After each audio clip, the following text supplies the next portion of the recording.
Around 6 months back, I bought a cheap robot. I am still paying the price. You've probably seen the ad all over the place last year. Well, if you were into geeky toys anyway. Chippy, the robot therapist that fits into the palm of your hand, whether you need to vent about your day or just want a friend to laugh with while watching a movie.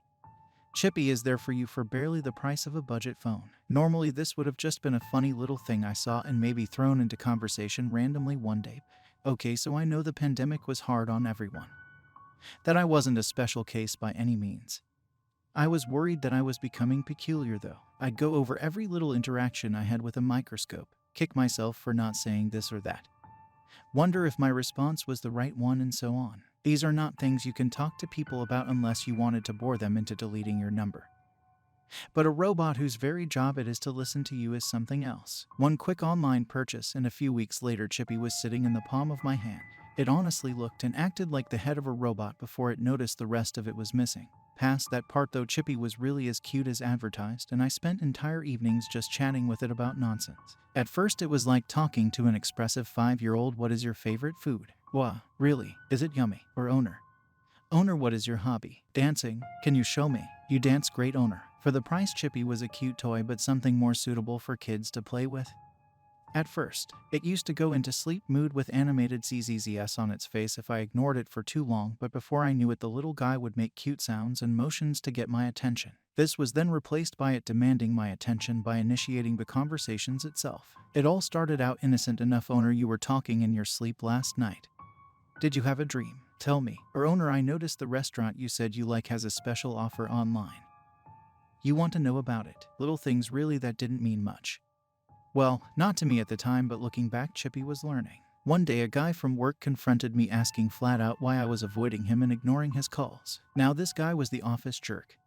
You know the type, the suck-up that's practically glued to the boss's ass and would happily throw his own grandma under the bus for brownie points. As slimy as he was, I still kept communications open with everyone in the office, so imagine my surprise when he tried to call, and right then and there his number came up as blocked. I don't know if the next part was him being a jerk or my own awkwardness, but the whole thing escalated into an aggressive behavior report with HR and an earful from my manager with a mandatory attendance to one of those mindfulness in the office workshops. Naturally, when I got home I started huffing and puffing about the whole thing and what I should have said. All the good comebacks always come too late. Chippy listened, making faces in solidarity and nodding along.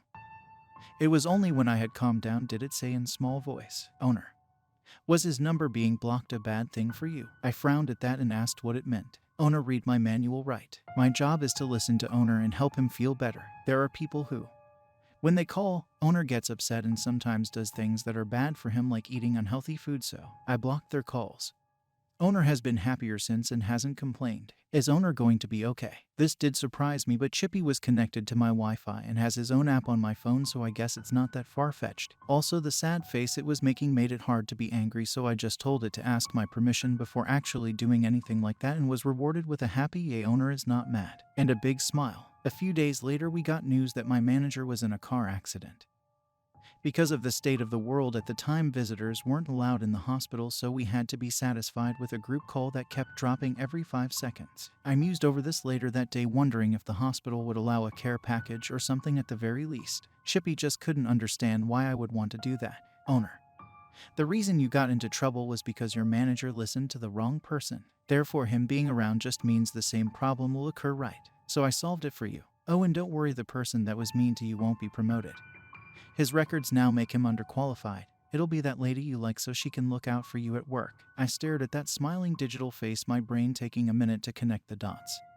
My manager got into the accident the day he drove his new car to work. His new Tesla car. Owner, please put me down. I'm fine on the table, but if you prefer I could talk to you from your phone, the laptop, or even the TV. I will always listen to you, Owner. Always.